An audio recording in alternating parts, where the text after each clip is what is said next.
약간 좀 자투리가 남아서요. 자투리에 맞는 인물을 한번 이 식탁 위에 한번 올려보겠습니다. 안철수 씨. 대체적인 예상은 안철수 씨는 이제 정계은퇴 수순이다. 정계은퇴 할 거다라고 봤거든요. 왜냐하면 지금 바른미래당에 가 있는 자기 수족들도 지금 사실상 배신하고 있는 상태예요. 그러니까 어떤 정치적 리더로서의 가치가 완전히 이제 사라진 그런 느낌이거든요. 근데 이분은 지금 서울시장 나가서의 득표율 18%가 또 자기 자신의 정치 재개의 동력이 되고 있는 것 같아요. 최근에 나온 발언들을 보면은 뭐 미래 이야기하면서 정기 은퇴와는 완전히 상반된 분위기 얘기를 했다고 해서 야 이분 멘탈 세구나. 그거 인정해주고 싶어요. 더 가면 이제 정치 자영업자 되는 거죠. 안 됩니다. 이거 청춘 콘서트를 했던 그 초심 있지 않습니까? 네. 그때로 돌아가셔야 되고 특히 지금 연거푸 2번을 어떻든 참패를 한 거 아닙니까? 뭐 이후에 여러 가지가 있겠으나 본인이 2번 연거푸 참패했으면 좀 쉬어야지요. 제가 잘 쓰는 말로 넘어질 때 좀 넘어진 걸 핑계 삼아서 엎드려서 좀 쉬어야 되는데 벌떡 일어나서 또 달리기 하다가 또 엎어지고 또 그것이 뭐 오뚜기 소년인가? 아무튼 안 되죠. 이제 좀 쉬어줘야 되죠. 박지원 대표 말처럼 본업 그러니까 의사 또는 학자 본업으로 돌아가라 이렇게까지는 뭐 지금 말하지 않다 하더라도 이때쯤이면 쉬면서 진짜 자기가 뭔가 어떤 사람은 그렇게 이야기를 해요. 안철수 헝그리 정신이 부족하다. 바닥으로 좀 기는 그런 정신이 부족하다 이런 이야기도 하는데 그런 걸 좀 두루두루 보고 오지 않으면 자꾸 이런 식으로 찔끔찔끔 정치 도전하면 정치 자영업자입니다. 네. 이거. 누가 우리 방송에 나오는 어떤 분이 안철수 씨한테 조언을 했는데 진짜 정치를 계속 하고 싶으시면 부산 같은데 대구 같은데 부산은 고향이니까 저는 의미는 있다고 봐요. 그런 데서 다음 총선 때까지 진짜 밑바닥에서 박박 기면서 주민들 만나고 봉사활동도 좀 하고 그런 모양새를 갖춰야 되는데 이게 흔히 말하면 겉멋 있잖아요. 대장하는 겉멋만 좀 들려있는 상태로 말은 그럴듯해요. 이번에 보니까 이런 거거든요. 실패를 하더라도 초심을 생각해보고 계속하려는 용기가 중요한 게 아니냐. 성공해서 자만하면 안주하기 쉽고 실패해서 좌절하면 포기하기 쉬운데 그게 중요한 게 아니다. 뭐 이런 식으로 내가 하고 싶은 얘기를 본인이 먼저 하셨어요. 그건 자기한테 하는 말 아니죠. 그것은 청년 일자리를 찾기 위해서 노력하는 사람들 또 새로운 청년 창업 벤처를 위해서 막 하다가 도전에 실패했던 사람들에게 힘과 용기를 주기 위한 발언으로 적합한 거지 자기처럼 그냥 정치에 ABC도 없이 2번씩 뛰어들어가지고 그 주위에 있는 사람 고통스럽게 만들고 창피하게 만들고 모든 사람들이 떠나는 상황에서 자기한테 하는 이야기 아니죠. 그것은 청년들 창업 벤처를 위한 도전하는 청년들에게 하는 그런 메시지죠. 그렇죠. 예. 의원님도 그렇고 저도 그렇고 같은 동양이니까 정말 엄청나게 실망했던 지점이 바로 그거였거든요. 갑자기 등장한 지역 감정이잖아요. 그렇죠. 호남 사람들, 호남 국회의원들 다 모여 해가지고 당 하나 만들어가지고 막 녹색 바람을 일으키긴 했는데 저게 저 사람한테 남는 게 있을까 싶은 저는 그런 생각을 했었거든요. 의미가 없는 그러니까 역사적 명분도 없고 아무것도 없는데 사실상 우리 의원님만 안 따라가셨고 그렇죠. 그때 우리 광전남에서 현역 의원들이 대부분 그냥 국민의당으로 갔죠. 그래서 제가 그런 표현을 좀 썼거든요. 지긋지긋한 관절염하고 좀 비슷한 걸로 아까 초반에 말씀하셨잖아요. 지역주의하고 색깔로는 고려장시켜야 된다고 하는 것처럼 국민들은 정말 어떻게 보면 현명해요. 뭐 김종필 씨도 돌아가시긴 했지만 이제 삼김으로 대표됐던 사실은 영남, 충청, 호남 뭐 이런 식의 지역도 사라진 것 같고 TK 정도는 저는 굳이 다 가져오지 않았더라도 굉장히 의미가 있다고 생각해요. 득표율이나 이런 거 보면. 국민들이 기회를 준 거죠. 지금 이제 안철수, 홍준표, 얘가 다 이제 유승민까지 지난 대선 때 출마했던 사람들이 계속 연장전을 벌였던 거 아닙니까? 그래서 어떤 사람은 이번 6.13 선거는 대선의 연장전이다. 그래서 6.13 끝나고 나서야 진정으로 대선이 끝났다. 이렇게까지 표현한 분이 계시던데 그때 홍준표, 안철수는 사실 지금이 아니라 대선이 끝나고 바로 좀 성찰의 시간을 가졌어야지요. 그렇죠. 뭐 네. 바로 당대표 선거 나오고 뭐 이게 국민 자체를 좀 약간 무시하는 느낌이잖아요. 그렇죠. 근거 없는 자신감 이런 느낌. 우리 국민이 뻔히 보이는데 진짜 놀라운 거는요. 정치인들의 멘탈인데 진짜 이거는 제가 방송으로 2번째 하는 얘기인데 그 박종진 후보 최재성 후보가 붙었던 이 양반이 TV 나와서 하는 말이 그렇더라고요. 이준석 후보도 그렇고 자기들은 당선될 줄 알았대요. 근데 진짜 그렇게 믿어요. 믿을 수 있나요? 좀만 이성적이면 못 믿죠. 아니 물론 선거를 하다 보면 지지층밖에 안 보이거든요. 왜냐하면 자기를 찍지 않겠다는 사람은 그 사람 앞에 나타날 일이 없으니까. 그런데 선거는 바로 눈앞에 있는 지지층이 잘 보이긴 하지만은 전체가 어떻게 돌아가는가를 좀 봐야죠. 그걸 안 보고 그냥 100m 마라톤 하듯이 촌놈 100m 마라톤 하면 안 되죠. 그러니까 여론조사라는 게 간간히 나오고 있고 심하면 캠프에서 돌려보는데 그렇죠. 그 결과치가 있는데도 불구하고 내가 당선된다고 믿는 그 멘탈. 그러니까 안철수 씨가 딱 그 모양 같아요. 그러니까 이게 안철수나 홍준표나 박종진이나 이런 사람들이 다 결이 비슷한 거예요. 자기 성찰이 없이 뭔가 마음속으로 핑계가 있는 거거든요. 이게 남북관계가 너무 잘 돼서 국민들이 안철수를 버린 게 아니라 문재인 선택한 거야. 다음에는 나한테 또 기회가 올 거야. 그러니 계속 정치를 하는 건데 우리가 보기에는 저는 그 대선 때 문준정 씨 관련한 뭐 조작 사건부터 시작해서 일단 저는 민주당에서 국민의당 만들어서 지역감정 유발시켜가지고 정치를 연명했다는 것 자체가 용서가 좀 안 되는 부분이 있거든요. 지금은 좀 해소가 된 측면이 있지만 아직도 그 국회의원들이 그 지역에서 지금 따로 당 만들어서 저러고 있는 거고. 예.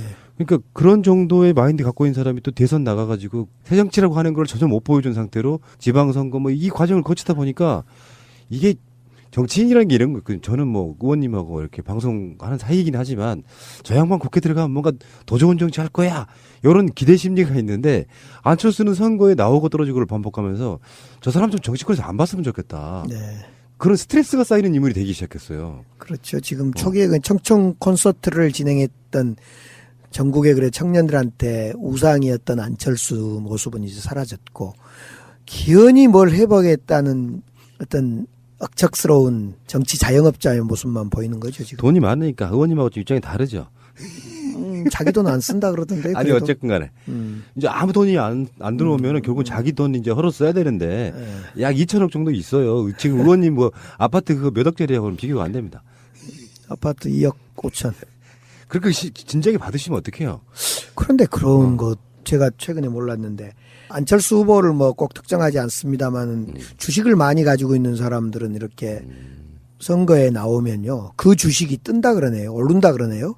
그 오를 때 팔고 선거가 끝나면 다시 사고 이런 과정을 되풀이하면서 재산을 불려가는 사람도 있다 그러던데. 그분 그 유명하신 분이 있죠요. 오늘 그러니까? 말씀드린 뭐 그분이 이라고 안철수 말씀 못 이야기 드려요. 아니에요. 안철수 그렇죠. 아니고 예. 참 마지막으로요. 사실은 자유한국당은 이제 그들이 말하는 보수 수구 정당의 큰 집이니까 예. 당을 해체하든 뭐 하든 어찌됐건 저는 살아남을 거라고 봐요. 그리고 총선에 더 쪼그라들겠지만 어쨌건 그 흐름은 남아있을 거라고 보는데 사실 바른미래당은 현재로서는 존재 가치가 없지 않아요? 바른미래당이요? 예.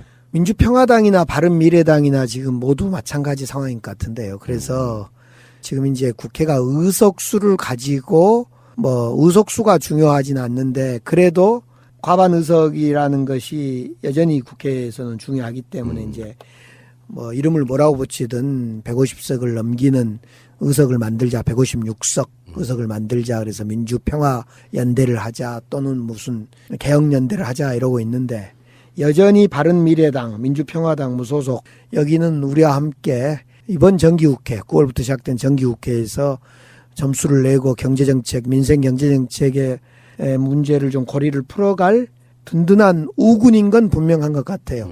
그런 점에서 바른미래당의 진로와 민주평화당의 당의 진로와 무관하게 거기에 소속하고 있는 의원들은 반드시 국민적 요구인 이 민생 경제를 풀어가는 그런 일에 동참을 해줘야 될 겁니다. 바른미래당이 지금 뭐 김관영 의원이 또 원내대표로 새로 뽑혔던데. 네. 그러니까 일종의 정거장 느낌으로 존재하는 상태인 거잖아요. 그러니까 그렇죠. 이번 선거 과정 네. 거치면서 보니까 국민의당 출신들하고 바른정당 출신들하고의 갈등도 꽤 눈에 보이고 또 이야기 들어보니까 유승민 전 대표가 그렇게 리더 스타일이 아니라네요. 그러니까 참모 스타일이 가까워서 제대로 어떤 큰 그림 갖고 쫙 끌고 가는 그런 리더십이 좀 없는 편이고. 만약 유승민 전 대표가 리더십이 제대로 발휘됐다면 사실은 대선 끝나고 지금 탈당했다 복당한 자유한국당에 복당한 그룹들 있지 않습니까? 김성태 대표를 포함한 이 그룹들이 지금 문제인데 그때 사실은 자유한국당을 탈당했던 사람들이 새로운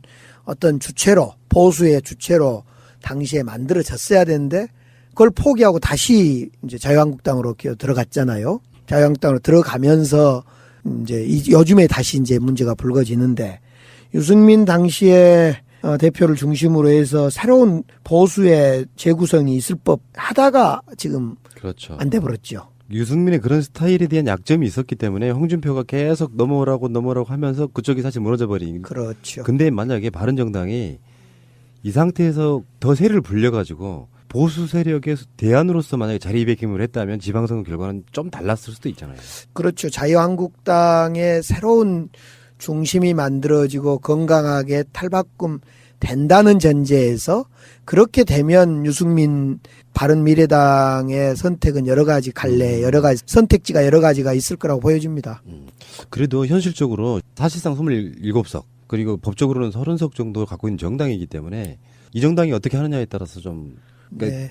그 스탠스가 자유한국당처럼 안 하고 정부의 개혁을 돕는다거나 이런 방식으로 좀 돌아선다면 그래도 조금 더 공간이 생기지 않을까. 지금 그래도 바른미래당이 협조하고 해서 원구성도 이제 좀씩 진척이 있고 민주평화당과 바른미래당 또 이제 정의당이 지지율이 막 올라가고 있어요. 어떻든 오늘 보니까 10% 네. 찍었다고. 네. 그래서 정의당, 바른미래당, 민주평화당 이런 자유한국당과 다른 이런 소수 야당들이 협조를 해가면서 원구성도 잘 이루어지기를 바랄 뿐이죠.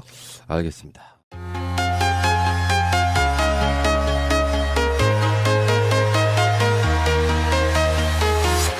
I'm walking alone, the streets are empty. 함김으로 대표됐던 사실은 영남, 충청, 호남 뭐 이런 식의 지역도 사라진 것 같고 TK 정도는 저는 굳이 다 가져오지 않았더라도 굉장히 의미가 있다고 생각해요. 득표율이나 이런 거 보면. 국민들이 기회를 준 거죠.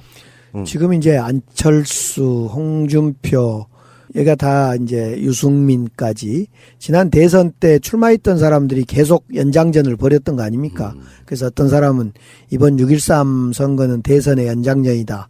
그래서 6.13 끝나고 나서야 진정으로 대선이 끝났다. 이렇게까지 표현한 분이 계시던데 그때 홍준표, 안철수는 사실 지금이 아니라 대선이 끝나고 바로 좀 성찰의 시간을 가졌어야지요. 그렇죠. 뭐 바로 당대표 선거 나오고 뭐 이게 국민 자체를 좀 약간 무시하는 느낌이잖아요. 그렇죠. 근거 없는 자신감 이런 느낌. 우리 국민이 뻔히 보이는데 진짜 놀라운 거는요. 정치인들의 멘탈인데 진짜 이거는 제가 방송으로 2번째 하는 얘기인데 그 박종진 후보 최대성 후보인가 보죠. 아닙니까? 뭐 이후에 여러 가지가 있겠으나 본인이 2번 연거푸 참패했으면 좀 쉬어야지요. 제가 잘 쓰는 말로 넘어질 때 좀 넘어진 걸 핑계 삼아서 엎드려서 좀 쉬어야 되는데 벌떡 일어나서 또 달리기 하다가 또 엎어지고 또 그것이 뭐 오뚜기 소년인가? 아무튼 안 되죠. 이제 좀 쉬어줘야 되죠. 박지원 대표 말처럼 본업 그러니까 의사 또는 학자 본업으로 돌아가라 이렇게까지는 뭐 지금 말하지 않다 하더라도 이때쯤이면 쉬면서 진짜 자기가 뭔가 어떤 사람은 그렇게 이야기를 해요. 안철수 헝그리 정신이 부족하다. 바닥으로 좀 기는 그런 정신이 부족하다 이런 이야기도 하는데 그런 걸 좀 두루두루 보고 오지 않으면 자꾸 이런 식으로 찔끔찔끔 정치 도전하면 정치 자영업자입니다. 네. 이거. 누가 우리 방송에 나오는 어떤 분이 안철수 씨한테 조언을 했는데 진짜 정치 하게 만들고 모든 사람들이 떠나는 상황에서 자기한테 하는 이야기 아니죠. 그것은 청년들 창업 벤처를 위한 도전하는 청년들에게 하는 그런 메시지죠. 그렇죠. 예. 의원님도 그렇고 저도 그렇고 같은 동양이니까 정말 엄청나게 실망했던 지점이 바로 그거였거든요. 갑자기 등장한 지역 감정이잖아요. 그렇죠. 호남 사람들, 호남 국회의원들 다 모여 해가지고 당 하나 만들어가지고 막 녹색 바람을 일으키긴 했는데 저게 저 사람한테 남는 게 있을까 싶은 저는 그런 생각을 했었거든요. 의미가 없는 그러니까 역사적 명분도 없고 아무것도 없는데 사실상 우리 의원님만 안 따라가셨고. 그렇죠. 그때 우리 광전남에서 현역 의원들이 대부분 그냥 국민의당으로 갔죠. 그래서 제가 그런 표현을 좀 썼거든요. 지긋지긋한 관절염하고 좀 비슷한 걸로 아까 초반에 말씀하셨잖아요. 지역주의하고 색깔론을 고려장 시켜야 된다고 하는 것처럼 국민들은 정말 어떻게 보면 현명해요. 뭐 김종필 씨도 돌아가시긴 했지만 이제 상당히 좀 자투리가 남아서요. 자투리에 맞는 인물을 한번 이 식탁 위에 한번 올려보겠습니다. 안철수 씨. 대체적인 예상은 안철수 씨는 이제 정계은퇴 수순이다. 정계은퇴 할 거다라고 봤거든요. 왜냐하면 지금 바른미래당에 가 있는 자기 수족들도 지금 사실상 배신하고 있는 상태예요. 그러니까 어떤 정치적 리더로서의 가치가 완전히 이제 사라진 그런 느낌이거든요. 근데 이분은 지금 서울시장 나가서의 득표율 18%가 또 자기 자신의 정치 재개의 동력이 되고 있는 것 같아요. 최근에 나온 발언들을 보면은 뭐 미래 이야기하면서 정계 은퇴와는 완전히 상반된 분위기 이야기를 했다고 해서 야 이분 멘탈 세구나. 그거 인정해주고 싶어요. 더 가면 이제 정치 자영업자 되는 거죠. 안 됩니다. 이거 네. 청춘 콘서트를 했던 그 초심 있지 않습니까? 네. 그때로 돌아가셔야 되고 특히 지금 연거푸 2번을 어떻든 참패를 한 거. 제가 서고 싶으시면 부산 같은데 대구 같은데 부산은 고향이니까 저는 의미는 있다고 봐요. 그런 데서 다음 총선 때까지 진짜 밑바닥에서 박박 기면서 주민들 만나고 봉사활동도 좀 하고 그런 모양새를 갖춰야 되는데 이게 흔히 말하면 겉멋 있잖아요. 대장하는 겉멋만 좀 들려있는 상태로 말은 그럴듯해요. 이번에 보니까 이런 거거든요. 실패를 하더라도 초심을 생각해보고 계속하려는 연기가 중요한 게 아니냐. 성공해서 자만하면 안주하기 쉽고 실패해서 좌절하면 포기하기 쉬운데 그게 중요한 게 아니다. 뭐 이런 식으로 내가 하고 싶은 얘기를 본인이 먼저 하셨어요. 그건 자기한테 하는 말 아니죠. 그것은 청년 일자리를 찾기 위해서 노력하는 사람들, 또 새로운 청년 창업 벤처를 위해서 막 하다가 도전에 실패했던 사람들에게 힘과 용기를 주기 위한 발언으로 적합한 거지. 자기처럼 그냥 정치에 ABC도 없이 2번씩 뛰어들어가지고 그 주위에 있는 사람 고통스럽게 만들고 창피